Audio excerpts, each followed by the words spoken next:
네, 여러분 안녕하십니까? 주간 정치 경제 시사 이름을 바꿨습니다. 주식 경제 시사 타파라고 했다가 지금 제가 그냥 주간 정치 경제 시사 박상욱의 쓴소리로 이제 이름을 바꿔서 이제 하겠습니다.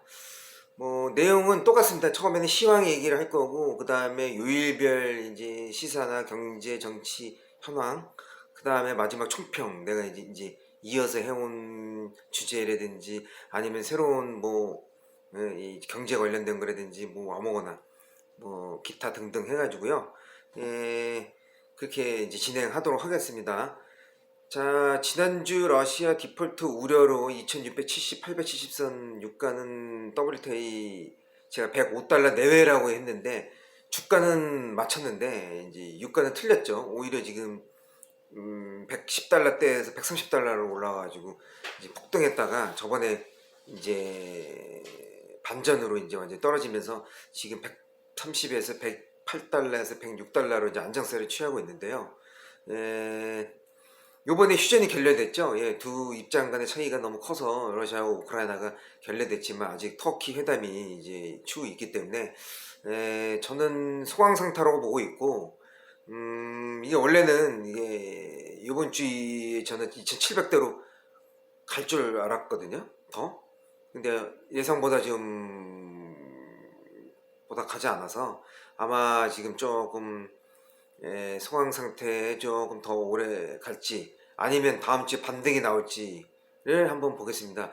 저는 일단은 다음 주는 2700 한 20포인트에 한 920선 코스닥은요.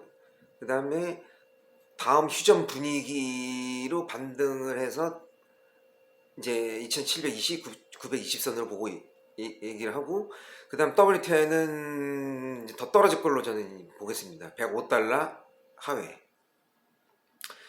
그리고 저번에 이제 WTI 틀린 건 제가 사과드립니다. 근데 이제 이번에는 맞았습니다. 이제 그러니까 여러분도 한번 30포인트 단으로 한번 맞춰보시고, 저기 유가는 한 5달러로 한번 스스로 한번 내기를 하든지 아니면 한번 예상해 보십시오. 한번 그런 좋은 습관을 가지는 게 좋습니다. 자, 일단은 저는 이제 시황은 6개월간의 원자재 인플레와 향후 스태그플레이션 우려가 커지고 있는 형국에서 이제 호재가 세 가지가 나와서 이번 주에 이제 첫 번째는 아랍에미리트의 원유 증산 촉구, 두 번째는 유럽연합 채권 발행 검토, 그다음 세 번째는 우크라이나 나토 가입 포기 시사 해서 이제 유럽이 8% 급등해서 사실상 저는 여기 부분을 변곡점이라고 이제 생각하고 있습니다. 그래서 이제 한번 추후 더 한번 보리라 예상해보고요. 일단은 국내는 올해 1분기 추정이익 전망치가 나왔는데 F인가에도 30개 기업 대상으로 해서 44조 원 정도가 나왔는데 이게 전년비 27% 정도 증가를 한 거예요. 그 다음에 작년 적정 주가 2,800선, 올해 이제 20배를 하면은 적정 주가가 최소 3,400선은 도합이 되거든요. 그래서 나누기 2 하면은 올해 어쨌든 3,100선은 회기를 할 건 확실합니다. 그게 언제인지는 저도 모르겠지만은 웬만하면 상반기가 되기를 저도 개인적으로 좀 됐으면 좋겠습니다. 그리고 미국의 CPI 지수가 이제 나왔죠. 7.9%가 나왔습니다. 이게 예상 상회했는데 7.9%면 저번에 7.5%보다 0.4%면은 근원 물가 지수만큼만 오른 겁니다. 근원 물가 지수가 6%에서 6.4% 올랐거든요. 그래서 농산물하고 식료품 가격, 즉 러시아의 우크라이나 영향을 받았다, 이렇게 얘기하면 됩니다. 볼 수 있습니다. 자, 그래서 저는 일단은 3월달 말 기준으로 그래도 주가는 푸틴이 생화학 무기나 핵 얘기만 나오지 않는 이상은 설사 휴전이 없어도 지수는 2800까지는 3월 말까지 잔여 콜로 가지 않겠냐, 이제 그렇게 보고 있습니다. 그리고 이제 요일별로 이제 넘어가서요. 이제 노바백스 백신이 국내 접종 시작이 됐고요. 이제 애플 아이폰 SE3 발표 행사 개최를 했고요. 그 다음에 국내 맥주 가격이 이제 7.7% 인상됐습니다. 7.7% 인상됐으면 이제 강남은 한 6,000원? 7,000원 될 것이고 강북이 한 5,000원 되겠네요. 예, 이렇게 올랐다고 생각하시면 됩니다. 그 다음에 우크라이나 강달러 영향으로 환율 1200, 한 잠깐 50원대 돌파를 했었는데 지금은 1220원이거든요. 지금 강달러 지수가 97대인가 8대 고사에서 왔다 갔다 하니까 적당한 수준이라고 봅니다. 근데 러시아의 리스크가 사라지면은 저는 그렇다고 해도 1100원대로 내려가는 가라 갈 것 같지는 않습니다. 어쨌든 적정 환율이라고 보고 있고요. 그 다음에 컨테이너 운임 지수는 7주 연속 하락을 했고, 이제 하나 좋은 호재가 하나 있다면 연기금이 21개월 만에 이제 순매수 전환 지수 반영성 제고를 했다. 뭐 요 뉴스가 조금 괜찮네요. 그 다음에 이제 작년이라서 또 대규모 정전이 벌어졌는데요. 대만에서요. 고질적인 전력 수급 문제 다시 한번 불거져가지고 이게 얘네 600만 가구가 함께 한번 정전되고 대만 내 여러 산업시설에도 피해를 발생시켰습니다. 근데 반도체 얘기는 안 나오네요. 아직 반도체 부분은 피해를 안 본 것 같은데 어쨌든 다른 산업시설 일부 복구 중이라는 이제 얘기가 있었고, 그 다음 러시아 주식 같은 경우는 MSCI 신흥국서 퇴출, 그 다음에 ETF 매매 거래 정지됐습니다. 그 다음에 루브라 가치가 70% 폭락해서 했고, 그 다음에 이제 이 푸틴이 이제 지금 20년간 5일 money로 지금 전쟁 비용을 계속 하루에 25조 원씩 충당하고 있는 상태라고 합니다. 그 다음 우리나라로 와서는 서울 아파트 35층 룰 해제, 그 다음에 인텔 독일의 파운드리 110조 투자 발표, 그 다음에 이제 중국에서 밥 잘 사주는 누나 왜 네편이 OTT나 지금 온라인 뭐 이런 방송을 중국에서 하고 있답니다. 정식으로. 그럼 제가 여기서 이제 얘기를 드릴 텐데요. 여기서 한알령 이제 해제가 된 것처럼 보이는데 지금 윤석열 이재명의 정치 경제 그 제가 공약을 보고 왔습니다. 그러니까 세 개로 요약을 해드릴 텐데요. 나머지는 다 또이또이니까 얘기 안 하겠습니다. 원전 신재생 뭐 이런 거, 그 다음에 일본 수출 규제하고 뭐 한알령 뭐 이거는 빼고 순수 우리나라가 세 가지만 이제 조심하면 될 것 같은데 그 얘기 드릴게요. 첫 번째는 이제 한미 동맹은 당연히 전통적 우호 관계니까 상관이 없거든요. 쟤네들이 그거에 대해서 트집 잡을 이유는 없는데 이때 일단 한알량 제재가 다시 원점으로 복귀되지 않겠냐. 그래서 이쪽 소비주, 중국 소비주, 서비스주 이쪽 갖고 계신 분들은 그때 좀 매도를 해주시는 게 낫지 않냐. 지금 말고요. 그때 가서 취임 뭐 한 이후에 그때 보시면 되고, 그 다음에 이제 방송에서 사드 배치 그 얘기가 나와가지고 이제 얘기가 나왔었는데, 요게 좀 저는 이제 국회에서 비준이 안 될 거로 보고 있습니다. 어쨌든 사드 배치하면은 중국이 뭐 그럴 리는 없겠지만은 그렇게 되면은 이제 시토류하고 요소수 해가지고 전략적인 이제 자원을 끊을 수가 있어요. 그래서 옛날 때 센카쿠 열도 아시죠? 그때 일본이 좀 개겨가지고 일주일 동안 저 하다가 시토류 때문에 그냥 뒤집어졌었거든요. 그래서 그때를 잊지 말고 타산지성을 삼아야 될 것이며, 일단 두 번째는 게임 사행성 우려다. P2E하고 요 확률 아이템 얘기를 조금 규제 쪽에 가깝게 얘기를 하셨는데, 여기 박근혜 때의 청소년 보호법으로 한번 아시죠? 그때 그러다 이제 문재인 때 이제 이게 풀었다가 지금 원상복귀 될까봐 저는 좀 우려스럽습니다. 그때는 게임즈였지만 지금 메타버스랑 연계돼 있어가지고 요걸 다시 한번 재고를 좀 해줘서 이게 좀 다시 정책으로 한번 고려해봐야 되지 않나 이게 생각하고요. 그다음 뭐 세 번째는 이게 너무 노파심인데 이제 트럼프가 다시 재후보돼서 재선을 또 성공해서 이제 우리나라한테 한미 주둔비를 5배를 또 요구할까봐, 이래서 이제 좀 정치 경제상 이념을 떠나서 이제 우리나라도 등치가 커지고 이제 거기에 걸맞는 GDP에 맞는 국격을 향해서 가야 되기 때문에 요 세 가지 부분은 아마 이 국민의힘 관계자분들이 아마 좀 생각 좀 해봐야 되지 않냐. 예, 왜냐면 우리나라 GDP가 성장률이고 또 우리만의 또 이제 이 공공의 것으로 가는 거기 때문에 그 부분은 좀 심각하게 좀 더 생각했으면 좋겠습니다. 자, 이제 넘어가고요. 그 다음에 우크라이나와 러시아의 흑해 연안 지역은 세계 선번지일 고창지대예요. 근데 여기가 지금 전쟁 이후 농사를 짓지 않게 돼가지고 이게 웃긴 게 뭐냐면 전쟁이 끝나면 원자재는 인플레가 풀릴 수도 있고 딴 건 원상태로 돌아오는 게 시간 문제예요. 근데 이 농산물하고 이쪽은 식료품이 좀 애매한 게 뭐가 있냐면은 전쟁하는 동안에 농사를 안 짓고 거기에 운송도 안 해요. 그럼 그 관련된 이제 유통 뭐 식품 이쪽이 다 이제 중단된다고 생각하시면 됩니다. 근데 웃긴 게 요번에 이 식료품 가격하고 이쪽 관련주가 올라간 이유가 뭐냐면 캐나다하고 미국 중서부도 극심한 가뭄에 지금 시달리고 있어서 식량 가격 변동치가 저번에 최고치를 아마 찍은 걸로 알고 있습니다. 그래서 저는 이 에그플레이션을 그때 이제 관련주를 사신 분들은 이제 좀 재미를 보셨을 것이고, 뭐 지금은 모르겠습니다. 지금도 이게 다시 이제 계속해서 영향을 줄지, 그러려면 이슈화가 돼야 되거든요. 뭐 어디 산불이 난다든지 뭐 좀 더 뭐 극심한 그 가뭄이 또 다른 지역에서 나오고 이러면은 저는 또 에어플레이션 관련주가 또 움직일 수가 있다, 이게 얘기할 수도 있습니다. 물론 전쟁이 끝나도 됩니다. 이건 당장 전쟁이 끝나도 복구가 안 되는 거기 때문에. 그 다음에 JP모건 3월 16일 러시아 디폴트 선언 가능성을 경고했거든요. 그래서 이게 30일 유예 기간은 있지만은 아마 여기 이 기간을 정점으로 해서 러시아하고 우크라이나가 더 힘들게 가느냐 아니면 빨리 단기전으로 그냥 결론을 내서 휴전으로 가느냐의 궁극점이 되지 않을까 그렇게 생각하고 있습니다.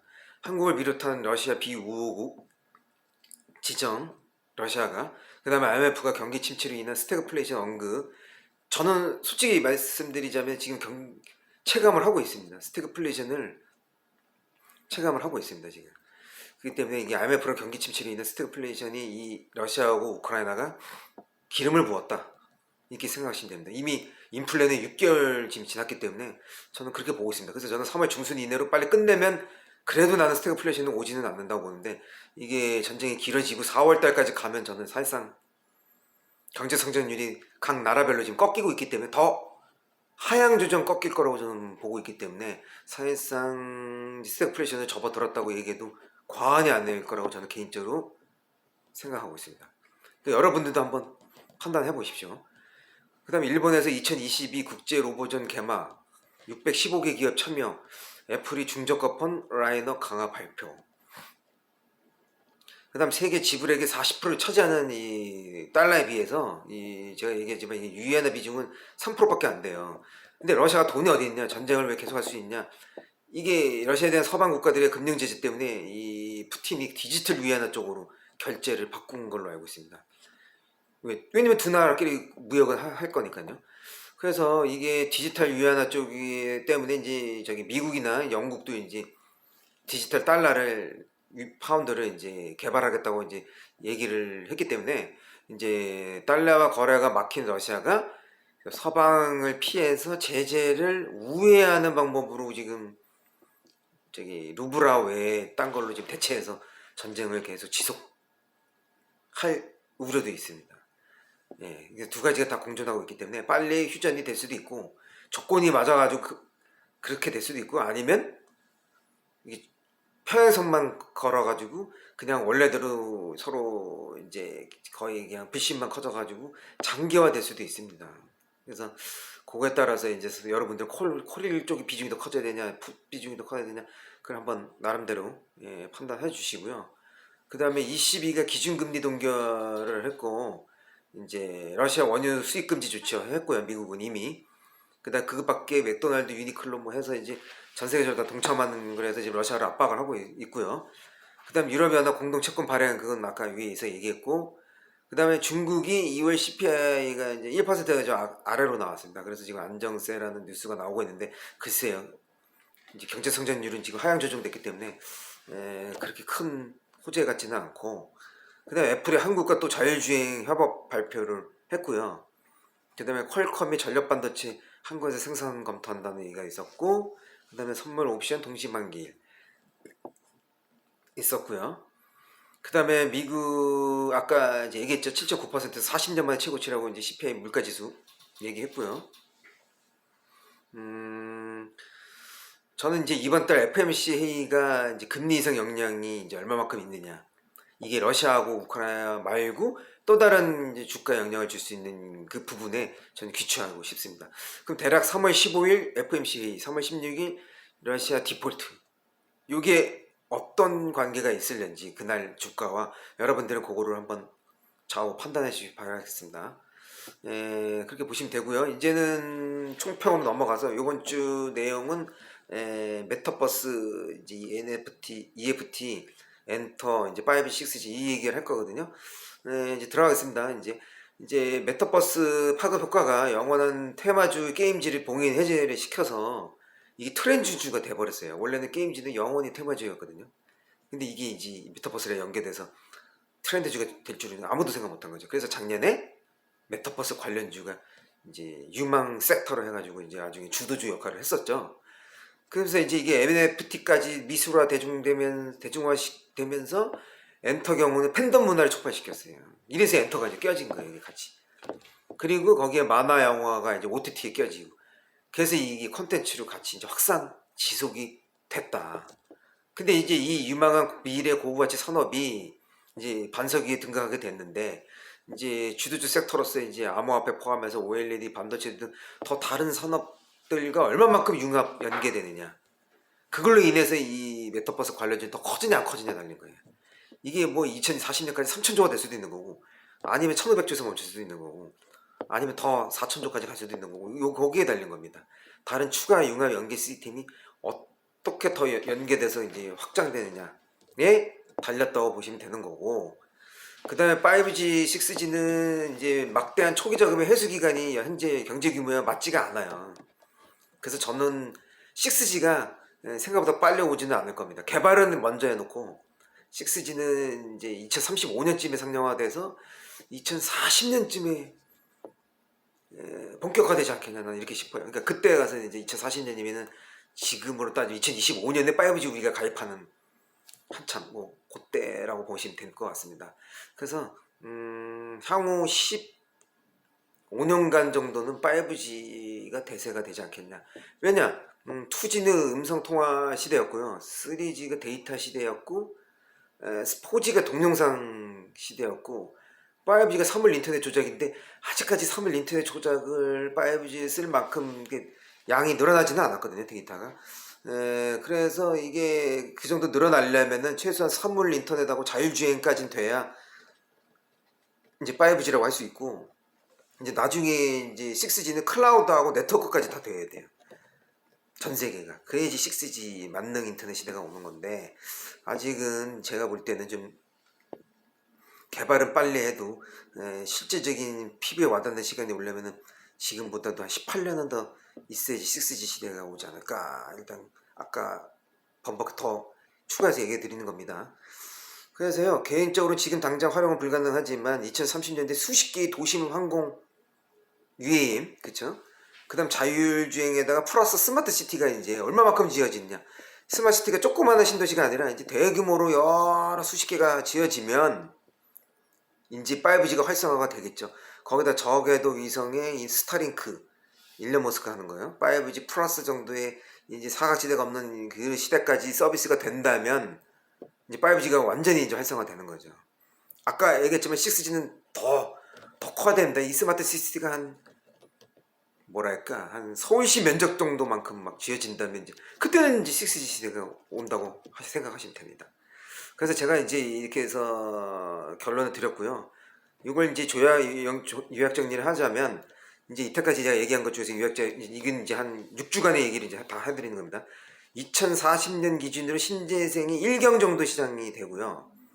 메타버스가 대략 3,000조에서 3,500조. 그 다음에 자율주행차가 2,000조. 도심항공이 1,800조. 5G하고 기타가 1,700조. 그 다음 반도체가 1,600조. 그 다음에 로봇 AI 시장이 1,500조. 단 로봇 AI 시장은 이게 좀 빠져 있습니다. 2030년대에 서비스 로봇이 얼마만큼 활성화되냐에 따라서 이게 2,000조, 2,500조도 갈 수 있기 때문에 어쨌든 전 평균으로 계산해서 1,500조. 그 다음에 우주항공이 1,400조입니다. 그 다음 2차전지가 600조고 원전이 400조예요. 그럼 2차전지 600조하고 원전하고 400조하고 자율주행 2,000조 합치면은 그게 2040년 이후에 수소 전환하게 되면 3,000조로 되고요. 또 로봇 산업은 산업 로봇에서 협동 로봇에서 물류 로봇에서 이제 2030년부터는 3차 서비스 로봇으로 돼요. 그 다음 2040년부터는 이제 아이 로봇이 나와요. 이제 그때 되면 이제 심심하지 않겠죠. 행동까지 다 하고 뭐 이제 그때가서 감정 표현도 가능한 로봇이 나올지 모르겠지만은 어쨌든 폭발적으로 성장할 겁니다.